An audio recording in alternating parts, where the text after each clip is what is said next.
We'll do our best to approve it today on second reading and if possible third reading if there are no amendments, so that we can ask the House for a paper BICAM or ask if we can ask the House to adopt the Senate version or if they will ask us to adopt their version.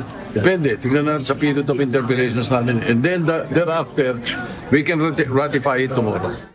Mabilis ang aksyon ang tiniyak ni Senate President Vicente Tito Soto III para maibsan ang pasanin ng publiko sa nagpapatuloy na pagtaas ng presyo ng mga produktong petrolyo. Ayon kay Senator Soto, kung walang magiging major revisions o amendment, inaasahang matatapos nila ang botohan ngayong araw. Kumpiyansa ang Senate President na bago mag-break ang sesyon ay maipasa na ang panukalang bigyan ng kapangyarihan ang Pangulo na suspindihin o bawasan ng excise tax sa langis. Paliwanag niya, maliit na probisyon na lamang ang pagkakaiba ng bersyon ng Senado at Kamara, kaya't madali itong pag-usapan sa bicameral conference. Isang provision lang yung pagkakaiba eh.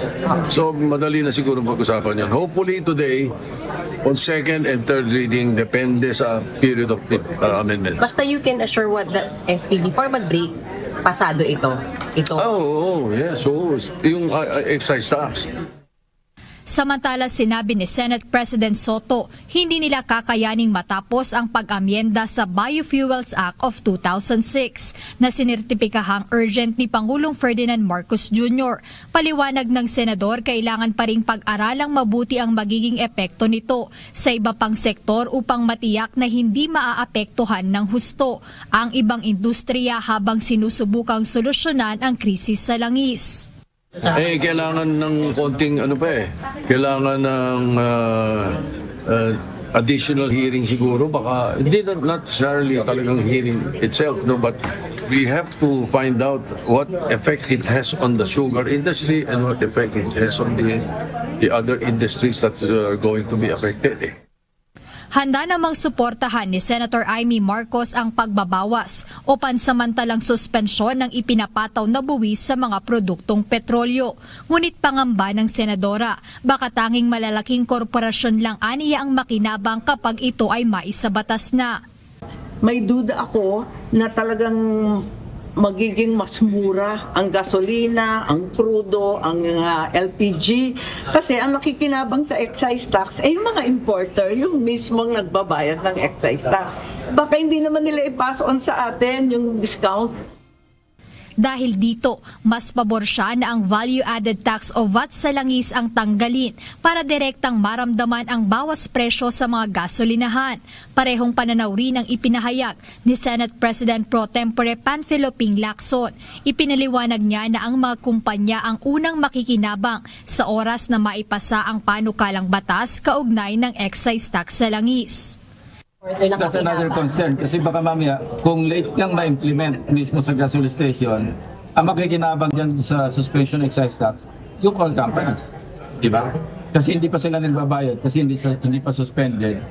Tapos hindi ngayon ma-reflect sa pump, sa mismong gasoline station. So sila yung nakatipid sa excise tax. Diba? Kita nila yon. Dahil dito iginiit ni Senator Lacson na dapat pabilisin ang monitoring at paikliin ang panahon ng obserbasyon sa presyo ng langis sa world market upang hindi abutin ng buwan bago ito maramdaman. Kaya nga gusto ko agad-agad maramdaman.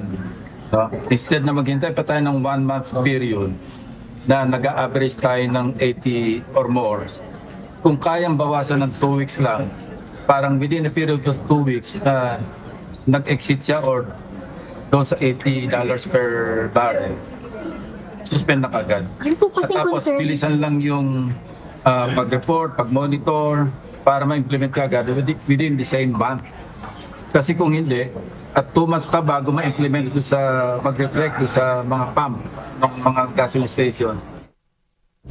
Bilang isang urgent measure ang Senate Bill No. 1982 na layong bigyan ang Pangulo ng kapangyarihang suspindihin o bawasan ng excise tax sa langis. Nais ni Senator Lacson na wala ng mahabang usapan pa sa pagitan ng Senado at Kamara bago maipasa ito.